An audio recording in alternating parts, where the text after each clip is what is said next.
Hello and welcome to the Warp Shelf. I'm Frank Duran. I'm Deshaun Vasquez.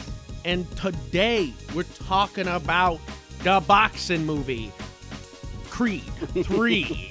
Now, what do we normally do here, Frank? What we normally do is we reach into we're two artists reaching into the pile that is, what would you say, Deshaun? Well, Art in general, books, comics, TV shows, anything that moves you, and we're here to determine what's worth taking with you.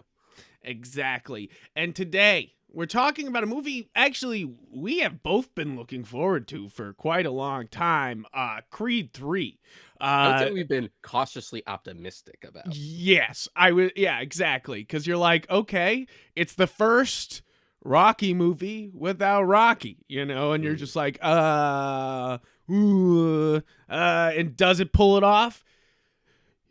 Spoilers. Yeah, no. I think it's able to bring up quite the entertaining boxing movie with a brand new flair with our star behind the camera on this movie. Quite literally sometimes. There's like several behind the scenes shots where he's actually in the ring wearing the rig as somebody's boxing him, so he's able to move the camera like it's realistic. Which I really appreciate his direction on this movie. And I think that's what really stands out here is that I think as an anime fan, you'll appreciate his direction, and we'll get into that later. But as just, as a lover of authors, I think that it's really cool to see somebody kind of like rise up from being an actor and like take over his own series in a way. Yeah, and that's pretty much wild. Follow the same path that Stallone did, because John C. Advilson directed Rocky 1, and then Stallone directed 2, 3, 4, and Balboa. Which, the first one's fantastic. It's the real classic, but like Stallone does a fantastic job on all those movies, like especially Balboa, like that's just chef's kiss. But absolutely. And I feel like here, I think that's what's great about this is it's kind of this is written by Keenan Coogler, who directed the last two movies. Ryan Coogler. Sorry. Ryan Coogler only directed the first one. Sorry, my bad. Stephen Capel Jr. directed the second. My bad. Because Coogler was too busy doing Black Panther. But Ryan Coogler wrote this story, and Keenan Coogler, his brother, helped on the screenplay and helped on the story. And Stallone, Stallone is credited as being like creating the characters. And a producer, just because it's still under like his company. And which I kind of like, because that's kind of him kind of throwing the stamp on this, being like, I'm the producer. I watched what happened. I made sure it was what I wanted as the next Rocky, sort of. I always think of these as the Rockies. He's literally gone on interview saying he hasn't watched it yet. What? He's the producer. What? You just didn't even see it? It's literally just because it's made under his production company. Oh, okay. And also, like you had said earlier, because he created the characters. All right. Okay. I didn't realize that. I was kind of like, that seems like a stamp, like I think that's a good way. We should probably just talk about this fucking feud that Stallone has with Erwin Winkler, which is why this happened. What happened? Hold on. So Erwin Winkler, the producer for pretty much all the Rocky films. Okay. Stallone has been sort of upset because he's been trying to retain like rights to the characters. Yeah. Because, Rocky was a big turning point for him. He was playing big lummoxes before Rocky. Like, he was thinking about retiring from acting. That was a passion project, something he poured his soul into. And we've said it before on the actual Rocky episode that you can track the tone of the Rocky franchise as basically a point where Stallone is in his career. Yeah, exactly. And so it's just the idea that, like, I want to hold on to this because this is mine, and I want to have something to give to my children and my grandchildren. Yeah. And Erwin Winkler being like, yeah, but this franchise is profitable, though, and it's mine, and I'm not giving it up. So it's been like this huge public thing where it's just like, nope, as long as Winkler's like involved, then I just won't be. Oh, that's rough. Yeah. But also on the more cynical side, It's just time to play devil's advocate, paint a okay. target on my head. I mean, Erwin Say it. Winkler Say is an old man. it. He is an older man. He is in his 90s. So is Stallone. He's old too. I saw some videos. I saw like a weird like fan cam today of old like Stallone, and I was like, what happened to my algorithm? I was like, what the fuck? Just what was that? Like, and it was just like him walking around being old this year, and I was just kind of like, why did I see that? What just happened? Like, I was like, Stallone was also not in his 90s. no, yeah, exactly, yeah. And he had said that, like, look, if Erwin Winkler isn't involved with a fourth Creed film, then I'll be in it. Okay.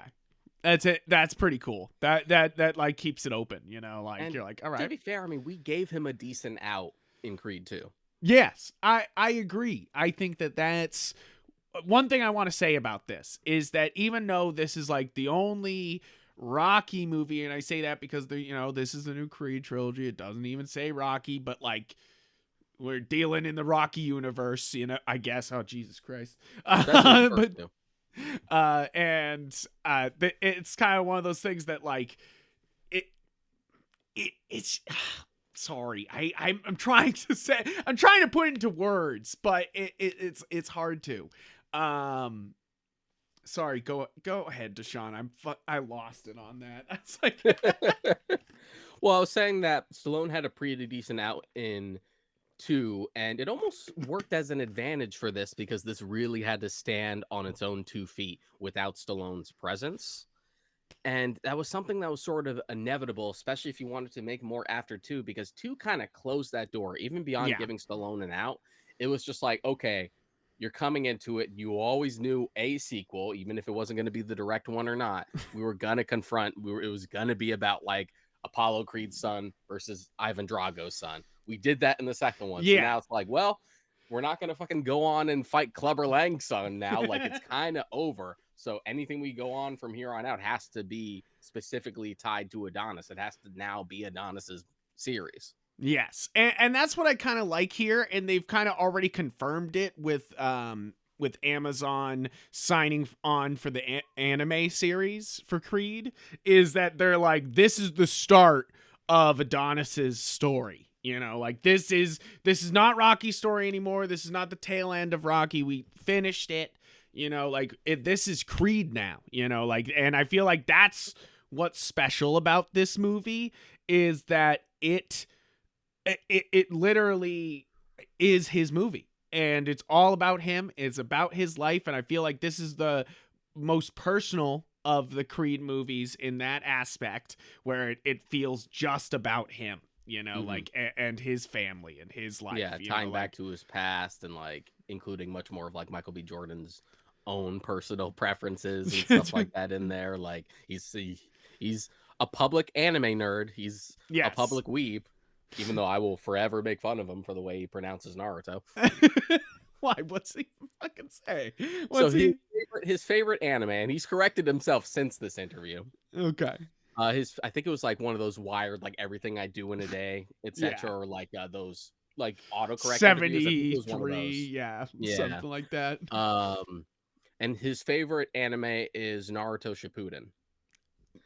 The way now, when people mispronounce Naruto, I hear Naruto a lot. Yeah, I'm like, Naruto. But I'm like, if you've watched the show, you're not gonna say that, but it's just a phonetic thing, whatever. What he said was Naruto Shippuden. And I had never heard it pronounced that badly before, especially from someone who's a fan. Yeah, you're like, just flabbergasted. I was like, what the fuck just came out of your mouth? Sometimes you go with confidence into a word, man, and then you're like, that was not confidence there. Yeah, it did kind of remind I shouldn't have had confidence in that. Yeah, exactly. Where you're just like, I started that word and it didn't finish well. All right, moving on. But since we're talking about, before we get into like the actual like anime style choreography and stuff, I do want to call him out on another thing. What? Deshaun's got beef with Michael B. Jordan. I don't have actual beef. I just like poking fun. First, there was the pronunciation was strike one. Strike Two was the young Adonis flashback, which takes place in the early 2000s. I think it was 2002. Which is the very start of the movie. Very start of the movie. And you see like Adonis's bedroom as a kid, and he has a bunch of anime shit up, whatever. You see a loop on the third poster. What threw me the fuck off was that there was a Naruto Shippuden poster on the wall. Okay, one, Shippuden specifically didn't exist yet in 2002. Yeah. And I was sitting there going, wow, he's got a Gunpla on his counter. And I'm like, holy shit, it's a Red Astray. And then I'm sitting there going, hold on, this is 2002.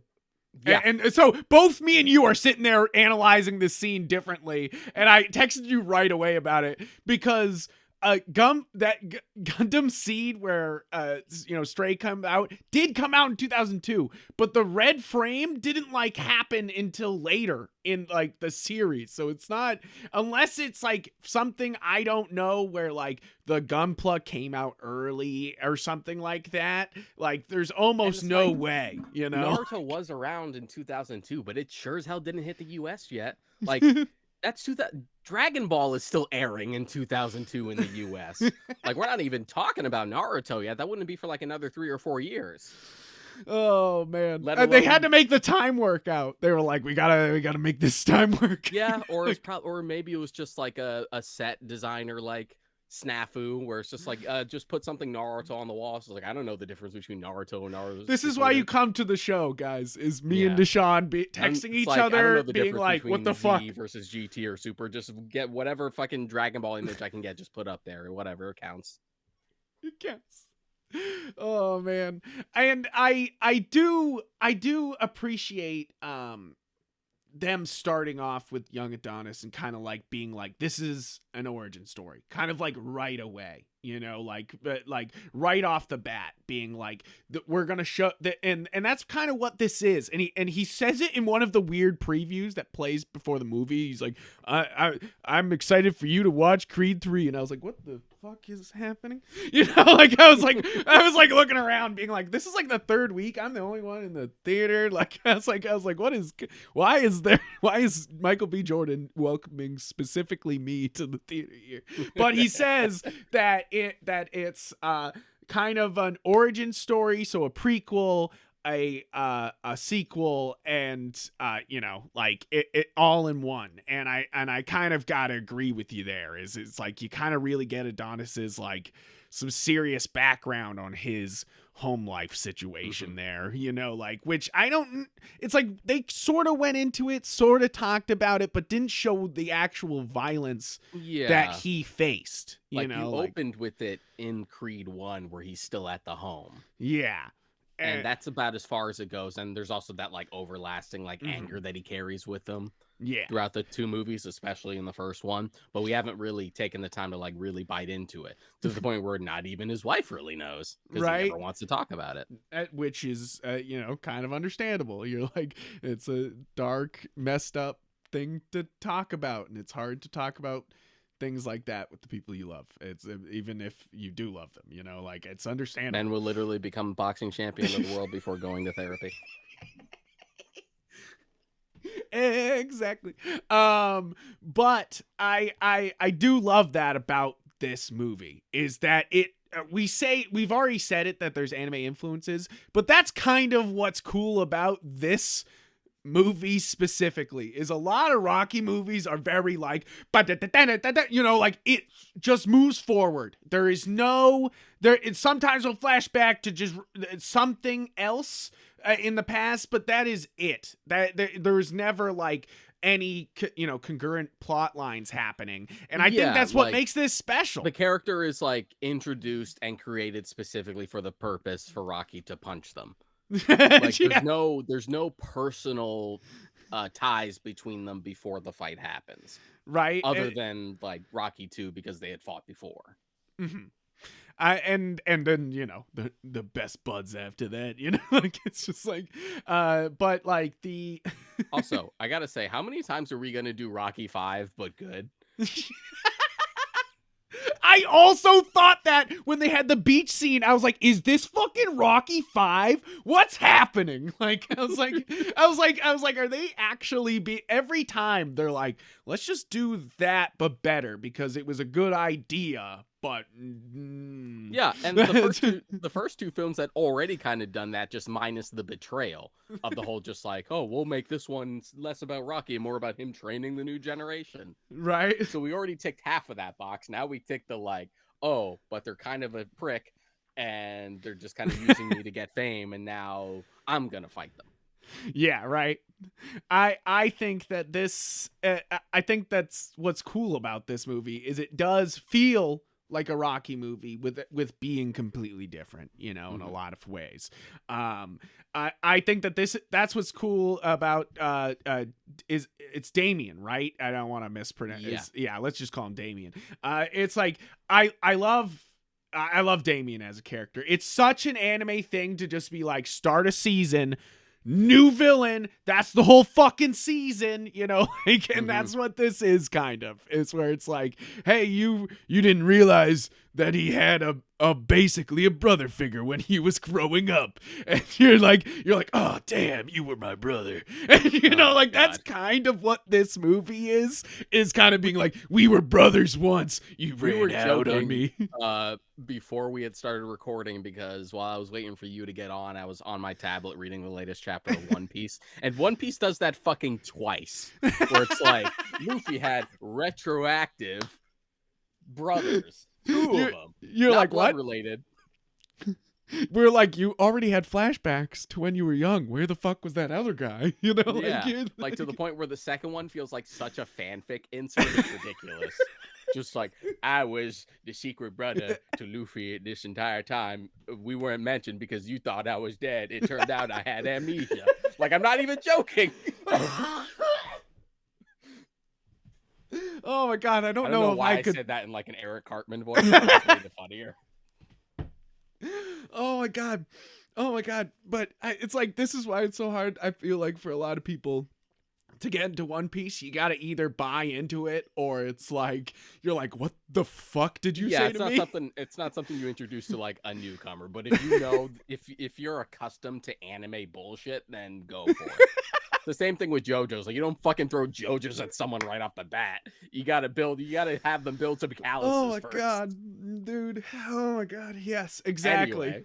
Anyway, but I feel like that's what's kind of cool about this movie. If you're an anime fan, you're gonna be like, I just watched a live action anime and it was kind of ballin', you know, like, and because it's like, it slowly reveals the behind the scenes of the incident that kind of like split Adonis and Damien, and kind of like is their origin, you know, for both of them, you know, like, in a lot of ways.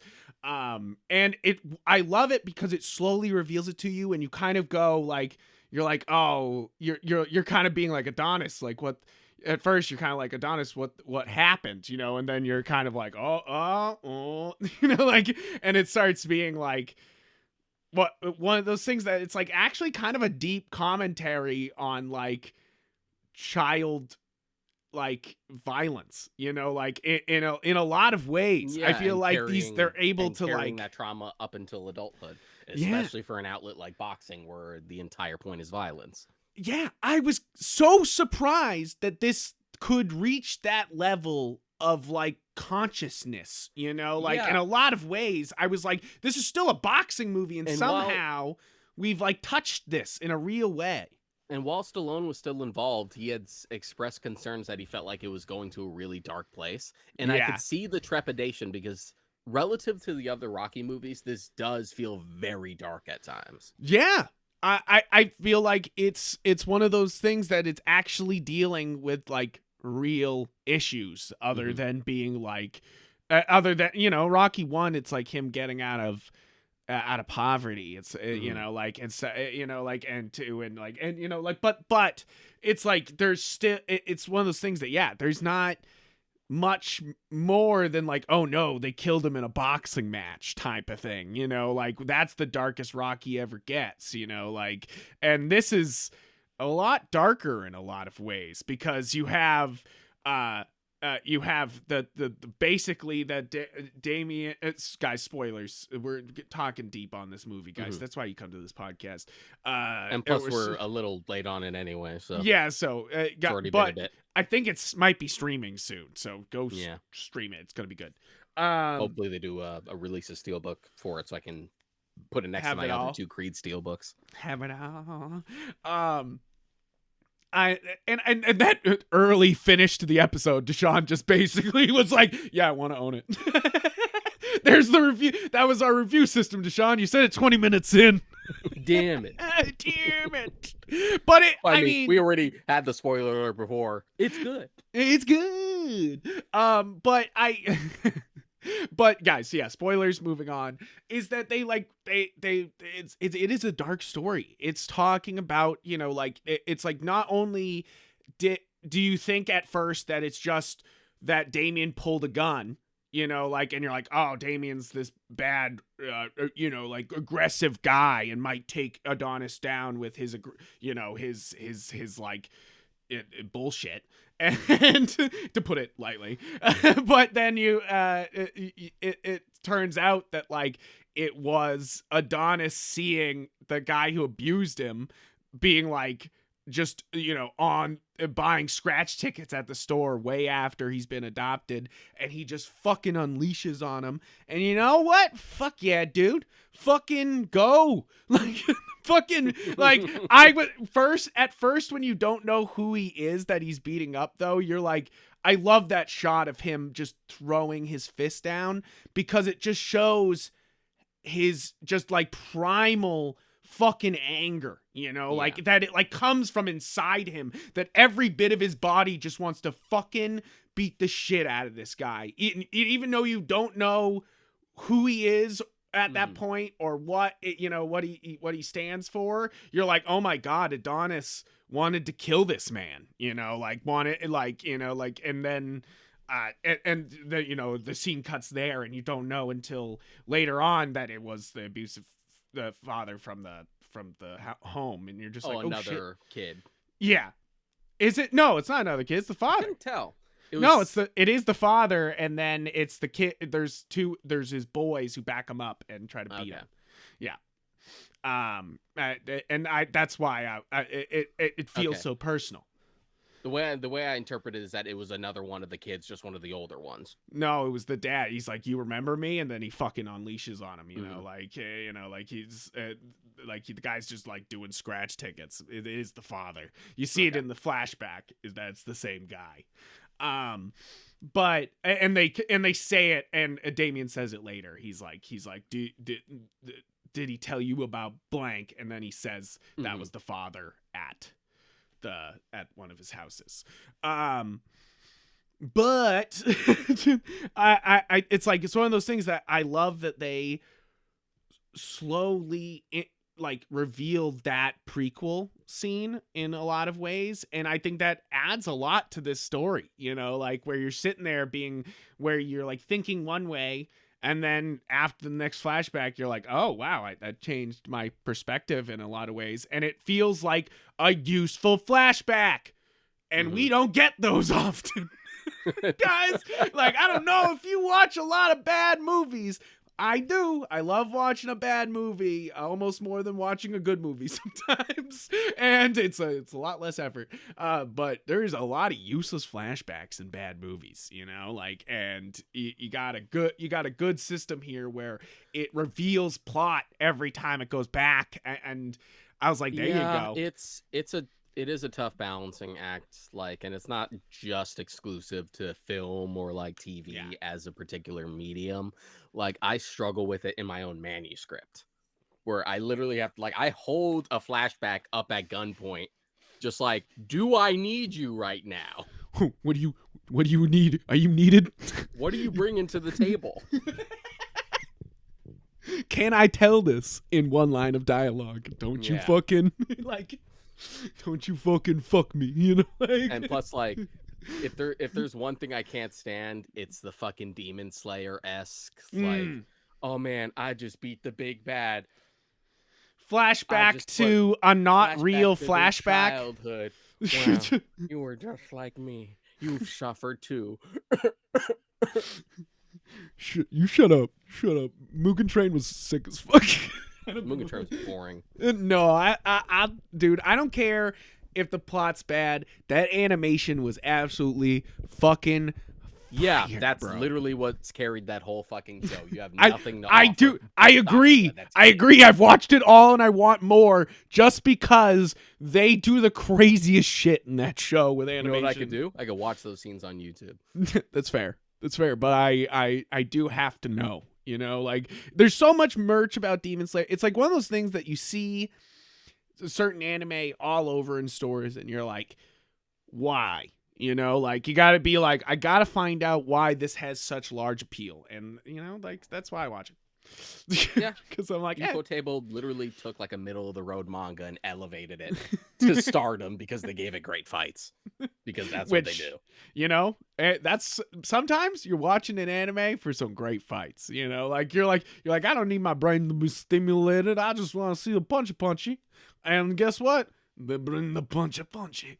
Yeah, that sure is what that is. I will say, all the fights in this movie are well motivated script wise. I feel like we have 3 ringed matches in this. You have the in this you movie. have the opening with Adonis's rematch with Ricky Conlon. Yep. And you open with that. Then you have like Damien shot at the title.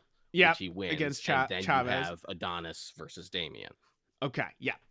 Which I feel is pretty fucking stacked, like for a boxing movie. Sometimes, like you don't spend a lot of time in the ring in boxing movies and you're like, hey, you're like, that's pretty good. Like, and the starting fight, that they start off with does give our first like real anime reference. The real one is they do a Goku punch to Vegeta and you're just like, oh shit. Like they literally Damien does it to Adonis in the third fight. That, right? Gut punch. But also like, just damn. Like Adonis like going like this and you see he's looking for that weak spot.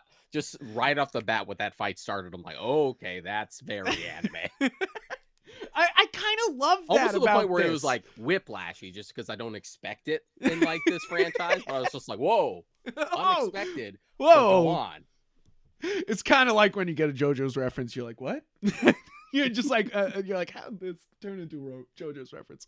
But like that's what I think is cool about the fights in this movie is that they're almost expressive in a lot of ways, like where it's not just a boxing match and see who can slug each other out first. It's like there's a lot of like expression with how they move and look at each other and actually size each other up. I think they did a great job of really like almost animating the fights in a lot of ways, like the more and sometimes the more exaggerated it is, the more just interesting it can become. This is why like my favorite fight, not my favorite movie in the Rocky franchise, has always been the fight with Rocky and Clubber Lang in 3. Like it's 1 and pretty 2 are great, better dude. Movies, but that fight specifically is pretty so fucking great. ridiculous. It's so goddamn fun. I agree, dude. There's the sound effects, like all of Clubber Lang's punches sounding like shotguns go off. Like they also sort of do the similar anime thing where he just kind of wills himself through it. It's so ridiculous. 4 build is a lot of good build up, but when you actually get to that fight, most of it is summed up in montages. But I agree. I don't know if you haven't listened to our Rocky episode way back when. I haven't brought up that my dad introduced me to Rocky. It's like it's one of those things that like Rocky's like important on family sort of thing where it's like we constantly reference Rocky. We constantly are like, hey, take it to the zoo. Why? Because retards love the zoo. Like I don't know why he loves that line so fucking much, and I'm just like, that's I don't know how problematic that is nowadays. Dad, I mean, it was problematic then. And again, it was an insult then. Like we live in Boston, so who knows? Pete Holmes makes a great stand-up joke where it's just like Boston is like the last vestige of the R word. where it's just like, you guys have been way more, you guys are like still fascinated with that word long after everyone else is dead. Maybe. I think the town likes the hard R because they don't got the they usually drop the R.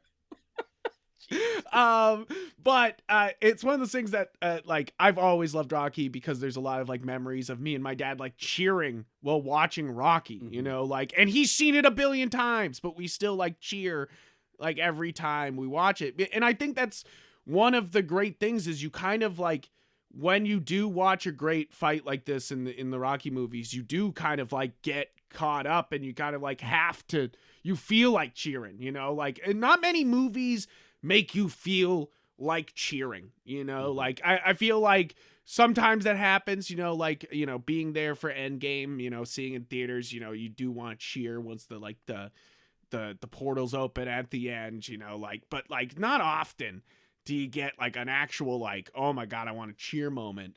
And I feel like Creed 3 delivers on that with the final fight, you know, like I feel like they do such a good job. And I literally like clapped one time during the fight. I was like, oh, by yourself like, in the theater. There was a couple other guys there and they definitely heard me go, oh, you know, like several times, like, you know, like I was really into it. And that's the thing is I thought that the first fight was fun and well done. And it kind of introduced you to like the visual language, how they were going to do these fights. That's definitely a good way to put it. Yeah. And then you have the second fight with Damian versus Chavez, which I thought was fucking epic as shit because it just was like, it was like Cell showed up or Piccolo showed up. It was just like he was just ready to beat somebody's ass, and he did it. You know, like, and it's just like, oh, and he like plays dirty the whole time. It's such like a classic anime villain like fight where it's just like where like it's Yu Yu Hakusho, and they're like he's playing dirty. Hey, you know, like, and you're like, yeah, what? The whole like shonen influence is permeated throughout. Like there's your Dragon Ball, there's your Naruto, and I know he had also cited Hajime no Ippo, which definitely shows.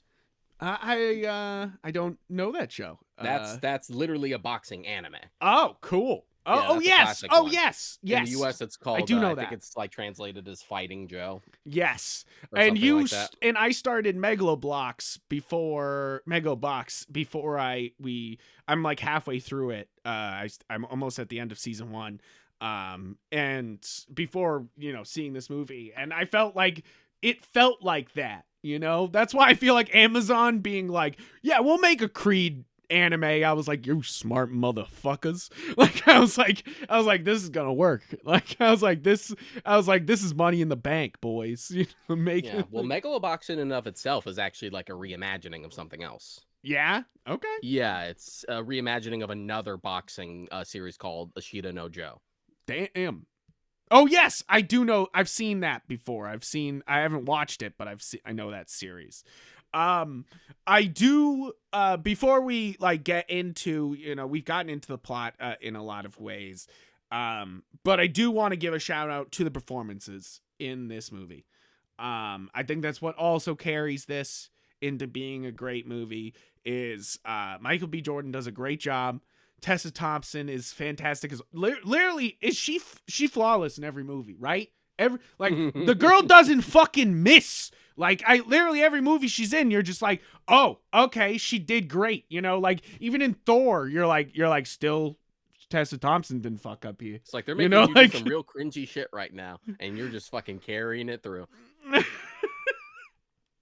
It's just like you're like, all right, keep it up. You know, like just like whatever works. But I feel like she doesn't miss. And then Jonathan Majors. I feel like we have to talk about this performance because I also saw Ant-Man the same day as this, so I had a Jonathan Majors like double feature.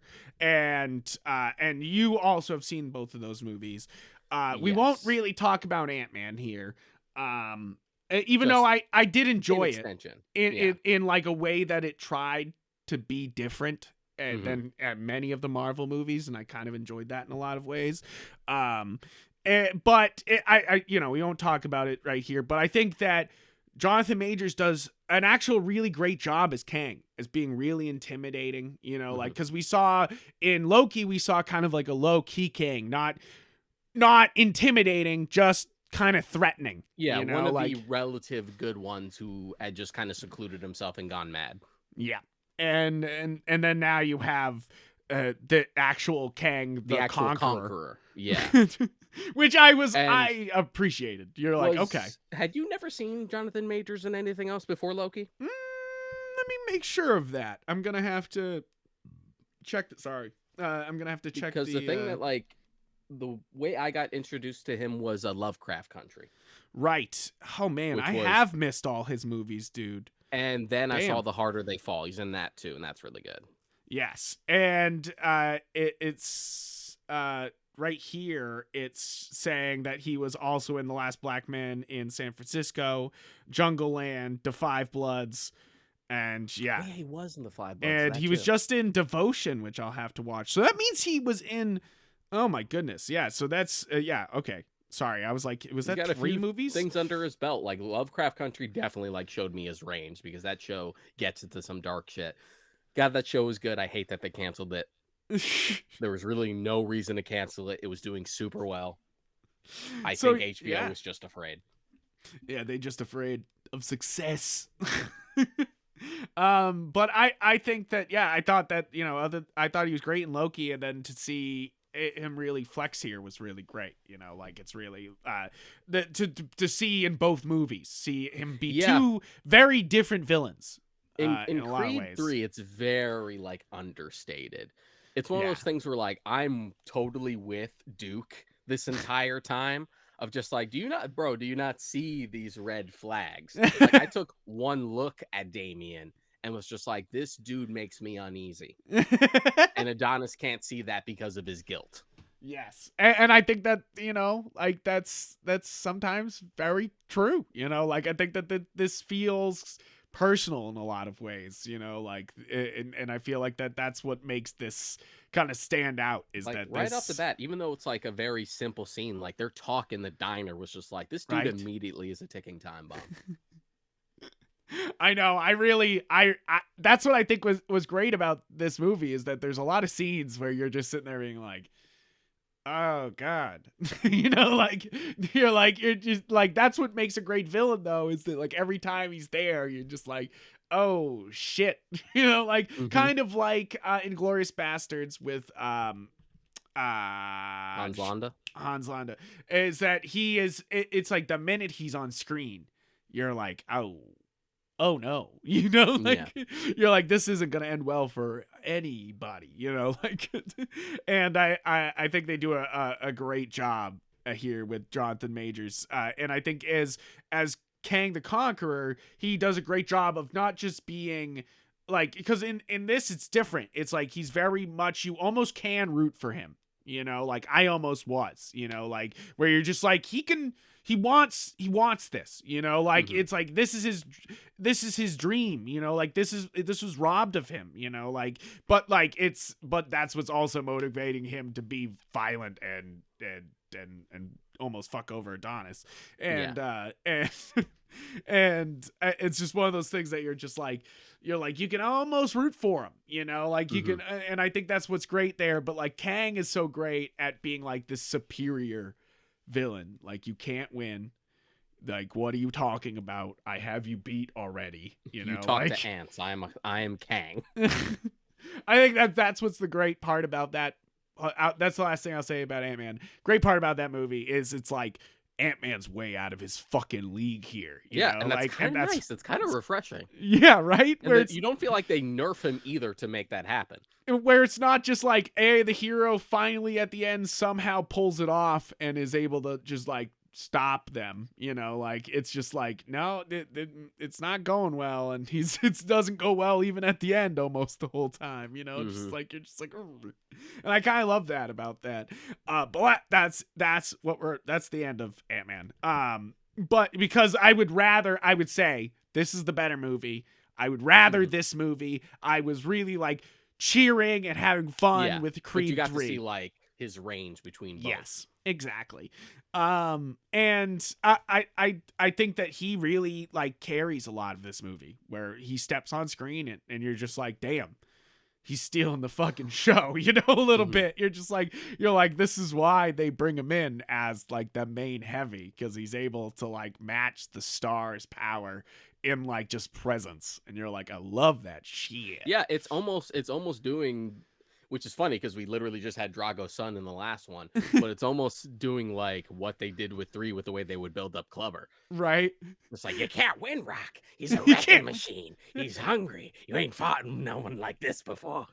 And the other thing I love about this movie is how much it ties itself to the other 2 Creed movies, where a lot of the fighters from the other movies show up, and he even fights Drago's son again in this movie during a training montage, and you're just kind of like, I kind of love that, where it feels like everything kind of is coming together here, but that also felt very Dragon Ball Z, where all of a sudden it was just like, yes, you've beaten Drago's son. Now he come help you. And you're just like, what? Just like, aw, he's been Piccolo'd. He's in Piccolo'd. Exactly. I was like, that's got to be probably the most anime thing about all of this, is that Draco's son is just like chilling off to the side for a lot of the scenes, and that helps him train. And you're just like, yes, Piccolo. Like Russian Piccolo. Like you're just like, you're like, I'm into that. Now if you're not an anime fan though, and you're just going in for a good boxing movie, I guarantee you're gonna like this. Like that. I feel like this is a good boxing movie. It doesn't waste its montage. It like stays and waits, and then uses the montage for the last bit. And I think that's important in a movie that can be oversaturated. Naruto ass with montages, stuff that they add to the final fight. Yeah. Like the visuals of like going up against the ropes, and it turns into like the bars. Yes, I really did actually like that a lot. Them sitting across from each other, staring at each other in the chair between rounds. And I literally flashing stuff like they're kids. I literally had the thought Stallone would never. That's your devil advocate from earlier that you were saying, is that I love Stallone. I love his directing. I'm not even shitting on it. I think it's, it's inspiring directing, it's literally inspiring. But it's from a different generation. Exactly. And the minute they did the bars against the thing, and then him sitting in the corner, I was like, Stallone would never, I was like, he just wouldn't, I think it's really helped by the conversation they have after the fight, that this is less about the win and more about them like compromising. But as good as that final fight was, I feel like I was almost a little blue-balled. It's really well done, and I don't need it to go bigger. But it got so anime in that third fight that I was kind of waiting for like the big finish. Where's the special move? Where's your combo? He sort of does a special move there. A little bit. He does it. Like he does but it. It's just one of those things where like I don't feel like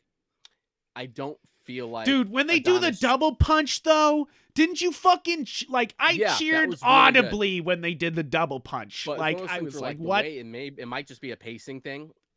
The way it plays out, it almost feels like Adonis didn't struggle as much as he did in the first 2 movies in this fight. Yes, like he kind of could take him, which is kind of fair to be honest. It's like Damien kind of fought dirty in the first fight and knew Chavez's weaknesses going in. That's and true. It's like, I've heard that before too. And I think Adonis is actually the world champion here, and just needed to be fucking reactivated to be like, it's kind of like a Goku situation where you're like, he ain't fucking losing. That was also my thing with Rocky 4. Yeah. Like Rocky 2 ended with them like, and they're both like struggling to get up in time. Rocky 3 ended with like, I'm going to put all my power in this one punch, and I'm going to stumble. And I'm exhausted, and I'm beaten, and I'm just waiting out the clock. With Rocky 4, it just kind of ends like, okay, he's down. Okay, I'm good. Just like, I thought you built this up to be like the biggest bad. It feels like he didn't struggle at all. It's because he trained in Russia, motherfucker. It made him double the strong. Like, right? Isn't that the one where he's in the Russian mountains and he's fucking doing the stuff in the that's barn? the best Thank training you. montage Thank in you. the franchise. It's fucking And ridiculous. Burning Heart is a fucking jam as fuck, dude. Like, oh, Burning Heart's a different song. You're thinking of Hearts on Fire. Hearts on Fire. Which Thank you. isn't Sorry. Thank you. confusing Thank at you. all, by the way. Burning Heart versus Hearts on Fire in this 2 different songs in the same movie. But yeah, okay. Burning Heart is the, I'm glad I wasn't too far off. I'm like, yeah, too Burning funny. Heart is a Survivor song that plays when they get off the plane to Russia. It's the funniest fucking song in the world when you listen to the lyrics. It's so Cold War-y. It's completely dated. 2 worlds collide, rival nations. You're like, oh my god. Oh my god, it's so good. Oh goodness. And I think the soundtrack does a good job here, by the way. I want to bring that up before I forget. Is that I did listen to the soundtrack before it came out. I saw that it released, and I was like, I'll sit down and listen to the whole soundtrack of this. And it's it's a cool mix of songs. And I did fall in love with one song in particular. I'll have to get up the title. But it's one of the. Say again. Where does it play? In the party scene. It just like plays in the background, and for some reason I just love that song so much. I just don't know why. I think the training montage song was good. Oh yeah. But it didn't hit the same that Creed 2's did. Yeah. Like, I don't know if you've heard that one in a while, but that shit fucking hits like a truck. You're like that, all right, and they're that right. and probably because Stallone is gone. They were also much more timid about like leitmotifs from Gonna Fly Now this time around. Right. Yeah, they were definitely timid about it. Like like they kept it till the end with the like actually hitting the Rocky music to like the like that's, I mean, you waited all movie for it. They didn't hold back then, but it's definitely one of those things that you're like, oh, where is it? Where is it? It's kind of like a little bit of a tease where you're just like, you're like, oh. So the song's called Uruguru by Dreamville. And for some reason, I know all the words to that song. I love it so much. I've been listening to it nonstop. But I think the soundtrack does a great job of being a great mix of actual like current hip hop songs, some made for the album, and then and actual great orchestrated, fun, well done music. I was like they're doing a great job here with a lot of this, and I think that's why I like this movie so much. Is so many of the ingredients are so well put together, and you're like, hey, it might not be the I don't know, it's not perfect, but I do think that this is pretty great. Like I had a great time with it, and maybe I'm a big Rocky fan, but I was kind of like, this is pretty great, like, I mean, we were going into it like after Creed 2, we were like, no more. Yeah, stop. You're done.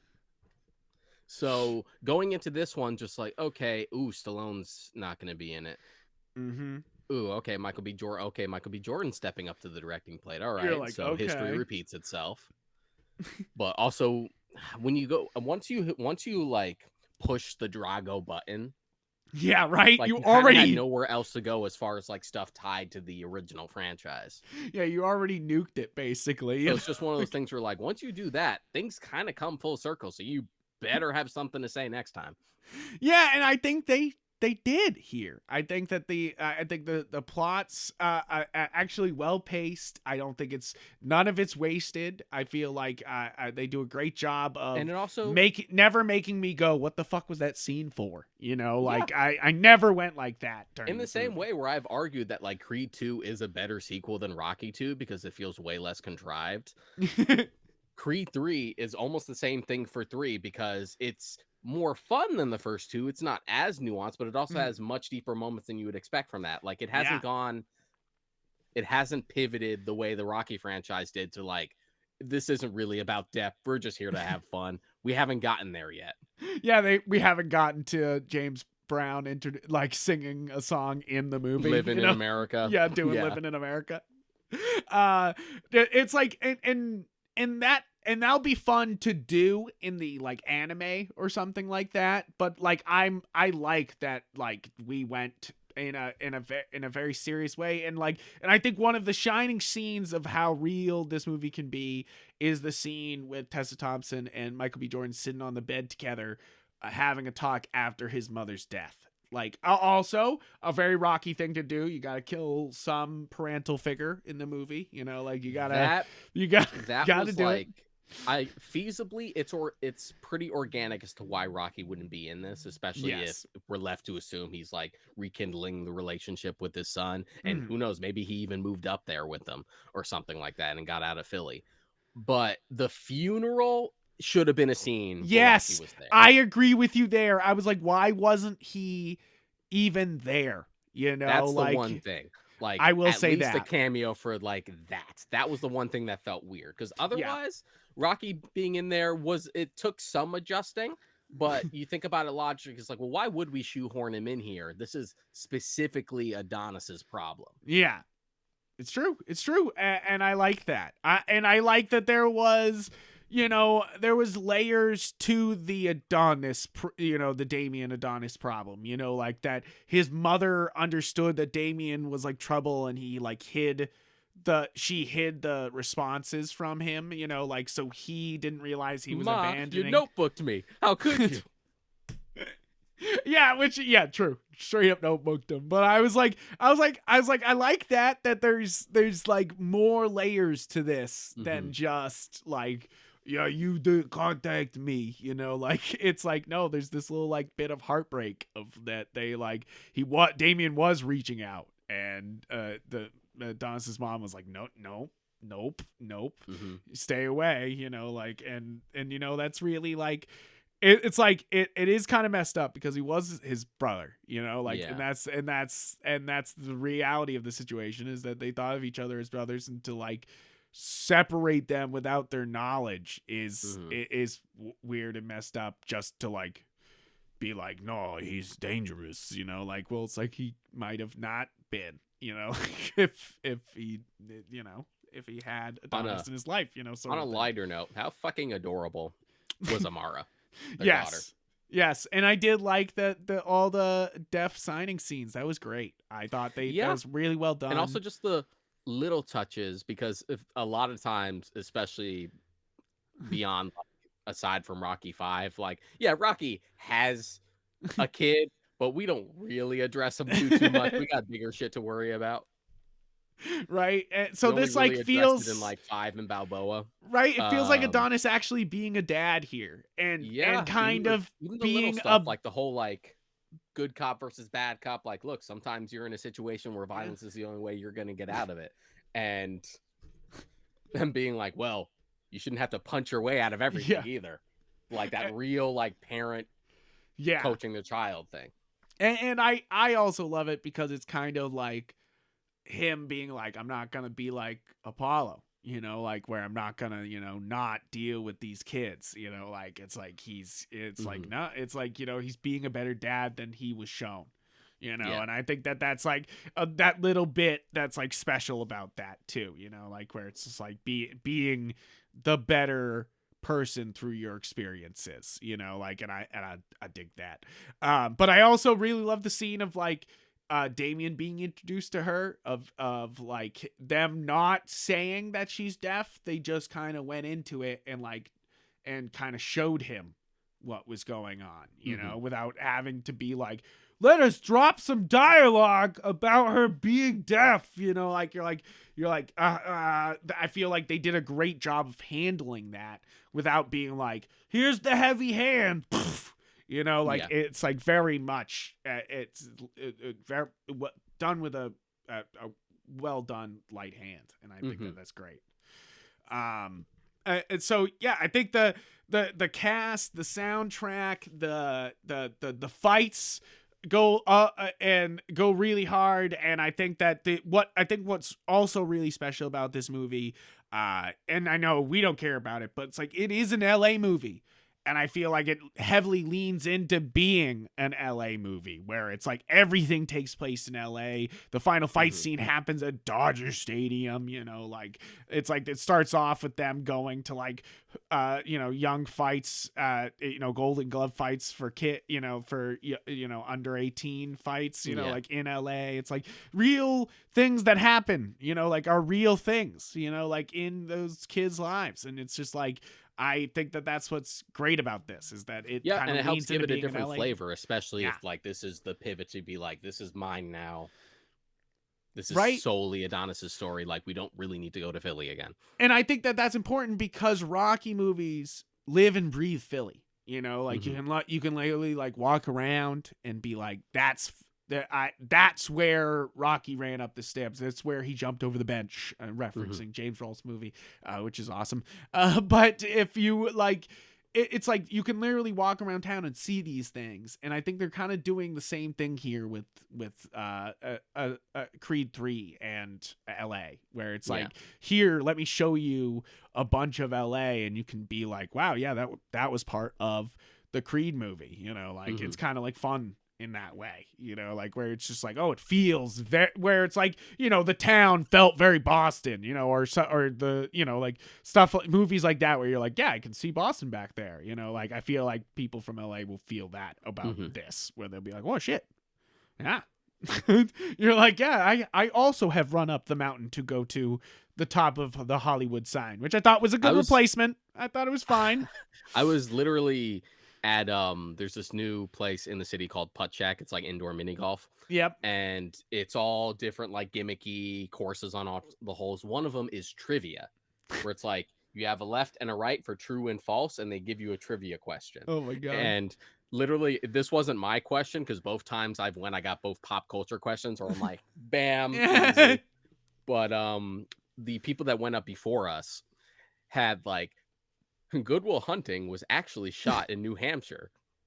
Oh man, like, and you're just like, ooh. Oh, absolutely not. It was actually shot in New Hampshire. You're like, no, I've been to the bar that that they shot Good Will Hunting in. You're like, no, I've been there. Like you're just like, no, and I've been to Boston Common. You can see it. It's Boston Common. I mean, you literally see him like on the red line, right? You're just like, nah, bro. You sorry. need to just watch one scene of that movie. You're like, no, definitely not. But that's just what it was reminding me of. It's just those things that you can instantly recognize, especially if you've lived there. Yeah, exactly. And I think that that's what they were doing here is kind of, it's like changing bases, being like, this is not a Philly movie anymore because this is Adonis's movie. And so it's LA and where he is, and I think that that's what's great about this, like I think they do a great job of that. Of being like the setting is a living part of this plot.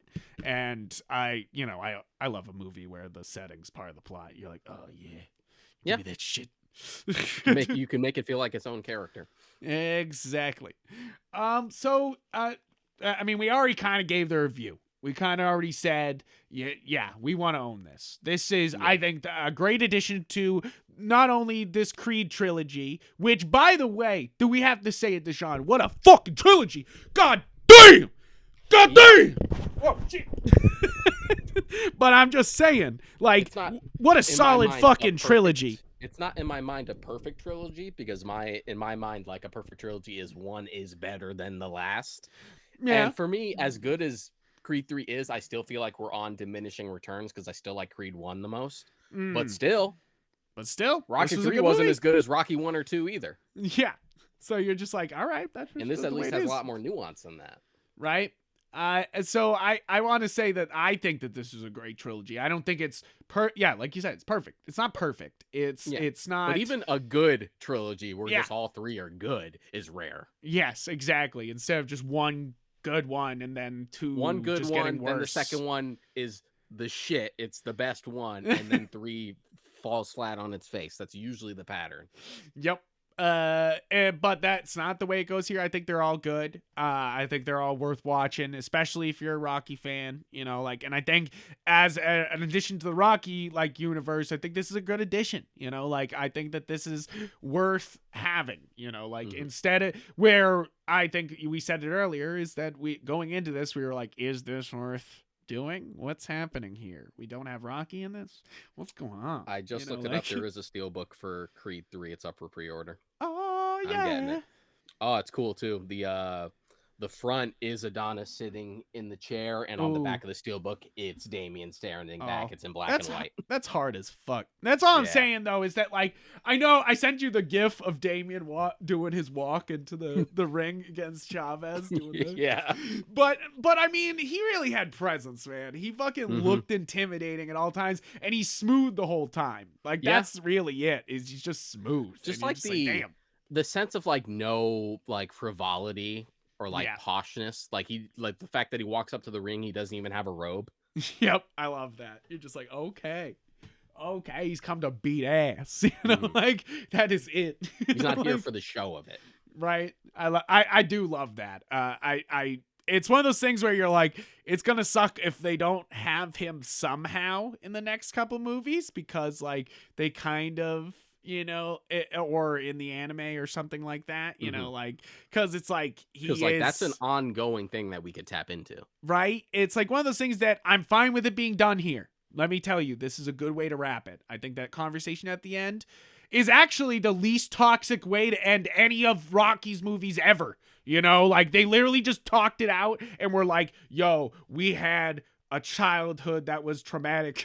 And it was not our fault that we were violent or are still violent today, you know, like, and you're just like, damn, this healthy as fuck up in here. I mean, you know, Creed 3 did super well, and Michael B. Jordan's literally already talking about like ideas he has for 4. So like it ain't going anywhere.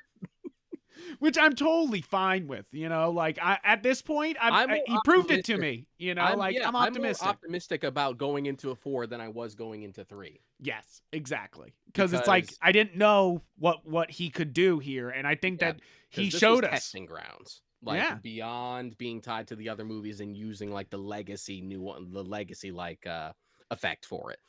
Yeah. I think he did a great job here, directing and acting. And I think that this is I think the Creed series has a bright future ahead of it. I'm like, okay, that makes me happy. You know, like we can move forward. I am excited for an anime. Like I'm like, okay, sure.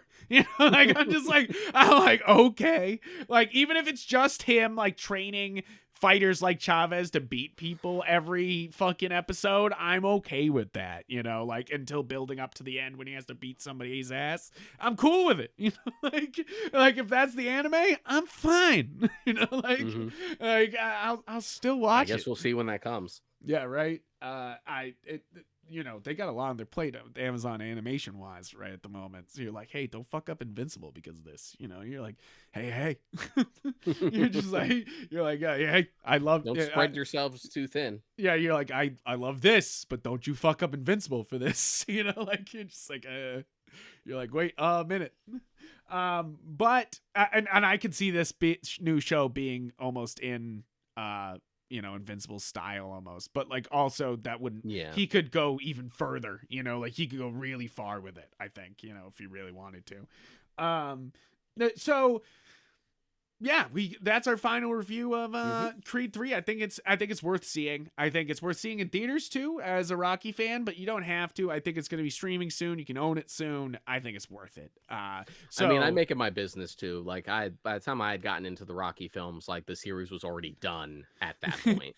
So I couldn't see any of them in theater. So I made sure to see all the Creed movies in theaters. Right. And I completely agree with you. It's kind of like me going to see Godzilla movies and films. You're like, growing up, there was a long time where a new Dragon Ball movie comes out in theaters. Of course I'm going to see. I never had that option before, and I wish I did as a kid. It's what a beautiful world we live in, because it's one of those things where you're just like, that was not a choice. Like it was like literally a week or two ago that you could go see Tokyo SOS Godzilla in theaters for a one-night event, and they also showed like Godzilla versus Gigan Rex, the short. Yeah, I had a friend who went.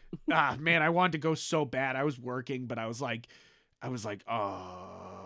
Like, I was like, oh, this would have been a good time, but because it's like I didn't get to see Tokyo SOS in theaters, you know, and that was a movie that came out during my lifetime, and that's one of those things is that like a lot of kids these days do not understand, And you don't understand, kiddos. That watching 3 parts of an anime episode on YouTube. On YouTube, split into parts, and then sometimes they just wouldn't have a part, and you would just have to skip ahead or look for it on a different website. You're just like, oh, I watched the entirety of missing an episode and Full Metal Alchemist 2003 on YouTube in parts. Because we used to have YouTube streams. They were chat rooms where you could add a queue and people will watch stuff together. Kind of like what IM apps do now. And the part things wouldn't matter because it would just auto play on a playlist. Like we had to just make it work. Uphill, both ways. No internet. You cavemen are spoiled. You get to eat your food with fire. We had to eat our meat raw. Exactly. Yeah, us current men are nothing to blacksmiths of the 1600s. Can't fucking smelt shit no more. Besides the point, though, guys, thank you so much for listening to this episode. Thank you for supporting the Warp Shelf podcast.